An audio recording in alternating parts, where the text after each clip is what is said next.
14 বছর পর শর্মিলা ঠাকুর অভিনীত ছবি পুরাতন কেমন হলো সেটা নিয়ে আলোচনা করব আপনাদের সাথে।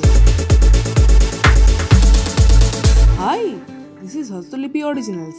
এখন আপনাদের সাথে নতুন বাংলা ছবি ঋতুপর্ণা, ইন্দ্রনীল সেনগুপ্ত এবং শর্মিলা ঠাকুর অভিনীত পুরাতন ছবি নিয়ে আলোচনা করব। জানাবো আমার কেমন লাগলো। এরকমই বাংলায় সমস্ত সিরিজ এবং সিনেমা সংক্রান্ত আলোচনা শুনতে এবং রিভিউ পেতে আমাদের এই চ্যানেলটা ফলো করে রাখুন এবং নোটিফিকেশন বেলের ওপর ক্লিক করে অল বাটনের ওপর ক্লিক করে রাখুন, যাতে আমাদের ভিডিও সবার আগে আপনাদের কাছে পৌঁছে যায়।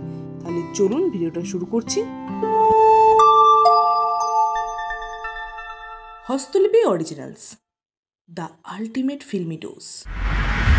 ছবির গল্প ছোট করে বলতে গেলে বলতে হয়, ঋতুপর্ণা তার মায়ের কাছে অনেক বছর পর ফিরছে এবং এসে দেখছে শর্মিলা ঠাকুরের স্মৃতি লোপ পাচ্ছে এবং তার সঙ্গে ফিরছে ঋতুপর্ণার এক্স হাজবেন্ড অর্থাৎ ইন্দ্রনীলের চরিত্র।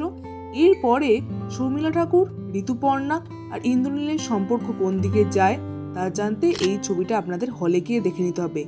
এই ছবিটার মধ্যে চরিত্রগুলোর সঙ্গে এত সুন্দরভাবে ডিল করা হয়েছে যে প্রত্যেকটা চরিত্রের সঙ্গে আপনারা জড়িয়ে পড়বেন।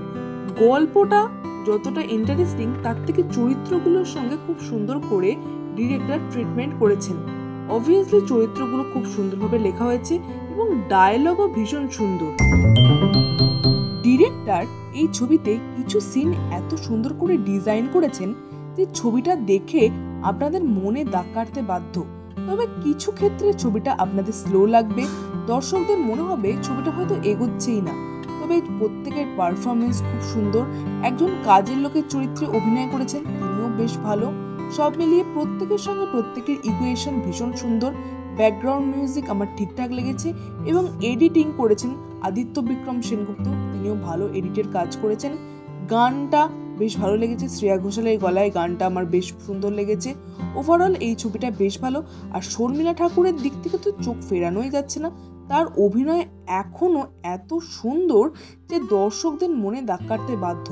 সব মিলিয়ে মননশীল দর্শকের জন্য এই ছবিটা উপযুক্ত। সবার কিন্তু এই ছবিটা নাও ভালো লাগতে পারে। আপনারা যদি দেখেন অবশ্যই কমেন্টে লিখে জানান এই ছবিটা আপনাদের কেমন লেগেছে। শর্মিলা ঠাকুরকে এতদিন পর ছবিতে কেমন লাগছে দেখে সেটাও কমেন্টে লিখে জানাবেন।